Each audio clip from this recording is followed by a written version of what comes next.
I think any work with young people is motivated by the stories. Here we provide a little bit of service and support, and they end up being happy and they just blossom into their true potential. The services that we provide are specific, and we really try to address the complex and specific needs of transgender youth. I think one of the things that it is important for us to recognize and understand is that we are the only program that is in the Western region that is specifically focused for transgender youth. There are 4 major components that make our transgender harm reduction project.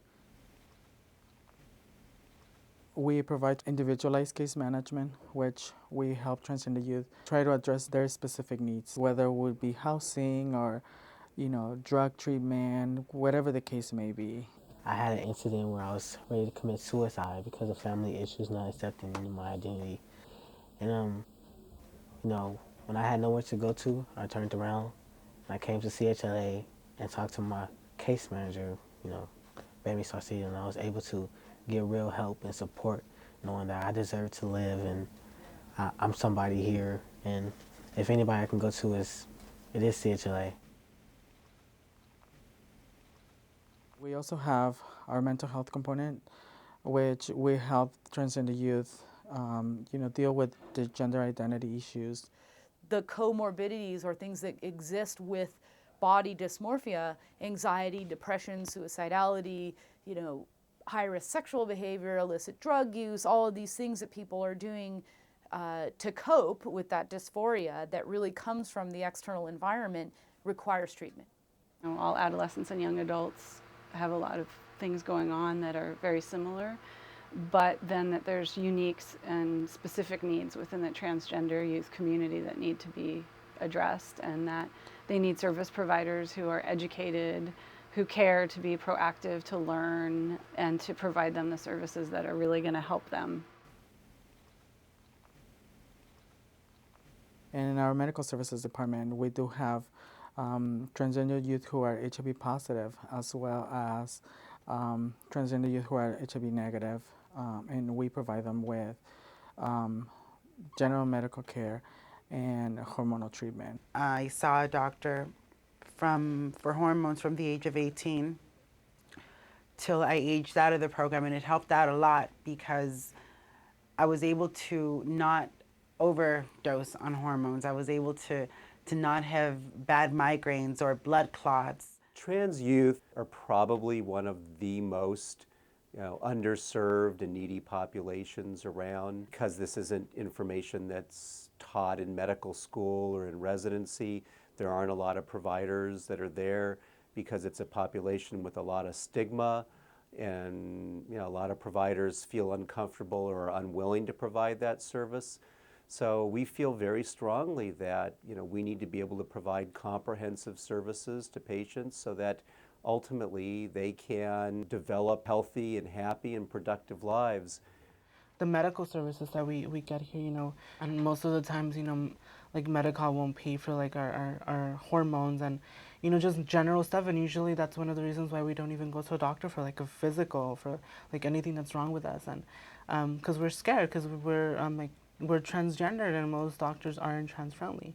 So I think it's very good that the doctors here are like wonderful, very respectful, and a lot of experience with trans youth. The dysphoria or the unhappiness that happens when people are in the wrong body, we can treat, we know how to treat, we've been doing it for a long time, but we still are not doing it regularly. And it's really essential to people's well-being and quality of life. We also have our HIV prevention component. And under our HIV prevention component, we have a couple of different interventions. One of them is our Trying to Rockstar project. And our Trying to Rockstar project is an intervention that helps transgender youth learn HIV prevention basic knowledge and information and how to be safe when they're having sexual activities, but it also teaches them on how to be advocates within their own community, on how to deliver messages of prevention within their own peers. Training Rockstar, I know it's a really good program, and it helps, educate the kids out there, that you can talk to your friends about HIV, how to prevent it, and how to be safe. We also have our TGM, which is Transgender Adult Identity Mentoring. That particular intervention is focused on the future positive selves theory, and it helps transgender youth look at the positive and negative aspects of their future and how, by them putting themselves at risk, could prevent them from achieving their future. I came and did the program TG AIM that we had, and it was very empowering.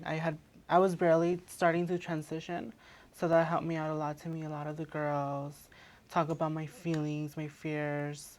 I think that's one of the reasons why it was such a smooth transition for me.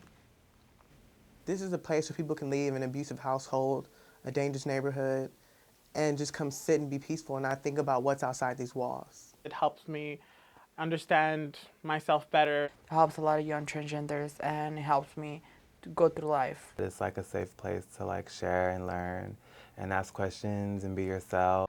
CHLA has become like a second home to me. If anybody I can go to, it is CHLA.